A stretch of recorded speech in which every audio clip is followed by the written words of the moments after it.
Hello friends, मेरा नाम है राकेश सैनी। हमारे यूट्यूब चैनल में आपका स्वागत है। आज अपना टॉपिक से एक नया स्टार्ट करेंगे, मध्यकालीन भारत। इससे पहले मैंने जो वीडियो कराई है वो प्राचीन भारत कराया है, जिसमें महाभारत, रामायण और वैदिक पुराण से जितने भी रिलेटेड क्वेश्चन हैं उन क्वेश्चनों को मैंने उस वीडियो में, पिछली वीडियो में मैंने करा दिए हैं। यानी कहने का अर्थ, जो प्राचीन भारत है उसको सही डिटेल से, जैसे सिंधु घाटी सभ्यता, हड़प्पा, ये जितने भी क्वेश्चन हैं उन क्वेश्चनों को मैंने उस वीडियो में कंफर्म करा दिए। देखो, आज अपना टॉपिक्स रहेगा मध्यकालीन भारत। मध्यकालीन भारत में सबसे पहले हम बात करेंगे इस्लाम का उदय। देखो, इसके जो संस्थापक हैं ये मोहम्मद साहब हैं। इनके जन्म की अगर बात करें तो इनका जन्म 570 एडी में हुआ था। जन्म स्थान मक्का में।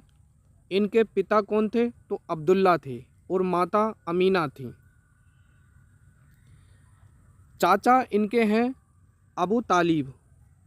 मोहम्मद साहब का पालन पोषण करा था इन्होंने। जो इनका जो कबीला है ये कुरैशी है और ये इनका जो परिवार है वो पुजारी परिवार था।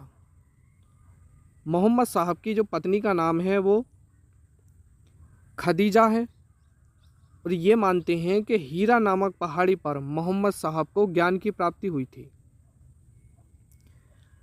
इनका परिवार पहले अल्लाह की बेटियों को पूजता था, उसके बाद अल्लाह की बेटियों को पूजना का क्या कर दिया, इन्होंने बंद कर दिया। इन्होंने एक किताब लिखी है, किताब में इनका वर्णन है सलमान रुश्दी ने, द सेटेनिल बर्जेस। 622 एडी में मोहम्मद साहब मदीना चले गए। यह घटना क्या कहलाती है? तो हिजरत कहलाती है। यही इस्लामी धर्म में हिजरी संवत के नाम से आरंभ होती है। इसके बाद 630 एडी में मक्का पर आक्रमण हुआ और 632 में मोहम्मद साहब की क्या हो गई है? मृत्यु हो गई है। मोहम्मद साहब मुसलमानों के धार्मिक, राजनीतिक के प्रमुख नेता थे। मोहम्मद साहब के उत्तराधिकारी को क्या कहा जाता था? तो खलीफा कहा जाता था, एवं उसके साम्राज्य को खिलाफत भी कहा गया है। यानी कि खिलाफत और खलीफा दोनों ही शब्द कहा गया है। अब ये चार खलीफा जो थे ये थे अबू बकर। इनका जो शासन है वो 632 से लेकर 634 है। उसके बाद उमर 634 से लेकर 644 है। उसके बाद उस्मान 644 से लेकर 656 है। ये तीनों जो थे जो सुन्नी परिवार के थे। और चौथे नंबर पर जो आते हैं वो खलीफा में ये अली थे।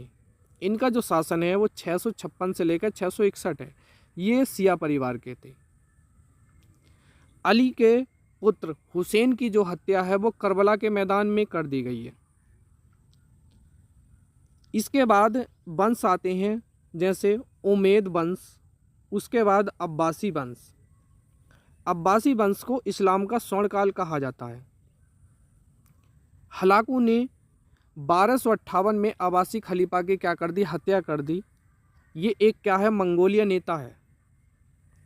उसके बाद उस्मान वंश आता है। उसके बाद ओटोमन साम्राज्य आता है। 1924 में मुस्तफ़ा यानी कमाल पाशा ने खलीफा पद को समाप्त कर दिया। और उसके बाद में अब बात करेंगे अरब आक्रमण की। जो हमारे भारत में अरब देशों ने आक्रमण करे हैं उसको देखेंगे। देखो, भारत में मुसलमानों का जो आगमन है वो इस प्रकार है। सबसे पहले अरबी आए थे। कौन से आए थे? अरबी। उसके बाद तुर्क आए थे। उसके बाद अफ़गान आए थे। ये सभी क्या है? मुस्लिम हैं। ये मानते हैं कि अरब आक्रमणकारी सबसे जो पहला है वो मोहम्मद बिन कासिम है। 712 ईस्वी में इसने आक्रमण करा था भारत पर। श्रीलंका के शासक ने खलीफा वलीद के लिए कुछ उपहार भेजे, जिन्हें देवल नामा बंदरगाह पर समुद्री लुटेरों ने इसे क्या कर लिया, लूट लिया था। सिंध के जो शासक हैं दाहिर ने सहायता करने से क्या कर दिया, मना कर दिया मोहम्मद बिन कासिम से। खलीफा ने ईरान के जो शासक हैं अल हजाल को भारत पर आक्रमण करने के हेतु इसने आमंत्रण करा था कि भारत पर आक्रमण करो। अब सबसे पहले जो आक्रमण होता है वो 712 एडी में मोहम्मद बिन कासिम ने सबसे पहले सिंध पर आक्रमण करा था। ये 17 वर्ष में मकरान के रास्ते से आया था। जब इसकी 17वीं वर्ष थी, 17वीं उम्र थी, तब यह मकरान पर आया और सिंध को जीत लिया। ये मोहम्मद अल हजलाल का भतीजा यानी कि दामाद भी था, भतीजा भी था और दामाद भी था। बौद्ध भिक्षुओं ने मोहम्मद बिन कासिम की सहायता की। इसमें बौद्ध भिक्षु भी हैं और जाट भी हैं और मेड़ भी हैं।